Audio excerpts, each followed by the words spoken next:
Turning our attention to weather, Mario Ruiz, and I'm excited to get outside because you told me that it's not as humid as it was because this morning it was a little soupy. It was so soupy yesterday, the day before. The cloud cover didn't help, and that's really what fueled a lot of our thunderstorms, especially the last couple of days. And now we're looking at drier conditions. It's so pretty outside. When you look from our Fair Park camera, as we look towards downtown Dallas, a temperature right now of 73 degrees, a northwest wind at 10 to 15. That's helping bring in the drier air across the rest of the region. And that drier air makes the temperature feel like the actual temperature. That's the thing. The last couple of days, we actually had heat index values for some in the triple digits because of that high humidity. Now that the humidity is a bit lower, it actually feels a lot more comfortable for us. So the 75 at DFW actually feels like 75.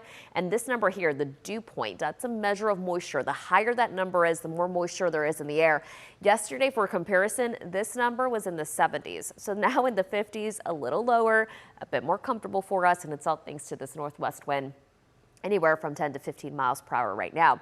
Our front right now is to the east. It's in East Texas. That's allowing temperatures behind the front to be a little bit cooler. But notice how there's a few 90s on our chart now. Jacksonville, Texas, 91 degrees. That's ahead of the front. And this front also helping bring in some gusty winds. At times, wind gusts anywhere between 20 to 25 miles per hour. And that's generally what we're seeing across the Metroplex.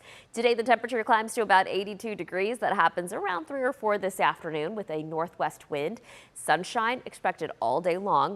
Tonight, because of the clear skies, the drier air in place, it'll be a little cooler than it has been the last couple of nights. So good news there. If you're an early riser, it's going to feel a bit more crisp out there. So the high today will be about 83 in McKinney, 82 in Dallas, and 81 in Fort Worth, 79 in Denton. Normal this time of the year is about 85, so we'll be trending a couple of degrees cooler than that across a big portion of the region. Now, what we're tracking, of course, is this cold front. This cold front is actually part of a huge system that's currently working its way towards the east. And this system is swirling right now right over Missouri with that cold front to the south of it. This eventually pushes off towards the east, and as it does, brings in the next round of severe weather across the country, and this time for Tennessee, areas of the Mississippi Valley, Alabama, parts of Georgia, even into Kentucky. That's an enhanced level 3 risk for severe weather, and that's going to play out this afternoon. So look at how this plays out. This is around 2 in the afternoon. You see these thunderstorms blossom right along Arkansas, right along that cold front. These storms then push off towards the east. This is around 4. I'm now showing you 5, 6 in the afternoon, and you see that well-defined line. That's where we could see some strong storms this afternoon. If you're traveling, maybe you have a flight going in that direction, you may be dealing with some delays. Those storms eventually do wind down and break apart after midnight tonight. So it's going to be a long afternoon for some states to our east. So of course, we'll be watching that. We stay dry. In fact, we stay dry today. We stay dry tomorrow. About 20% coverage of storms on Thursday. It's not a lot. Most of us will stay dry. Friday, Saturday look dry, but rain does come back Sunday and Memorial Day Monday. This is all thanks to our next cold front. That cold front will help drop our temperatures a tad. Right now, we're looking at highs in the low 80s, but we are going to climb into the upper 80s the next several days thanks to a southerly wind returning.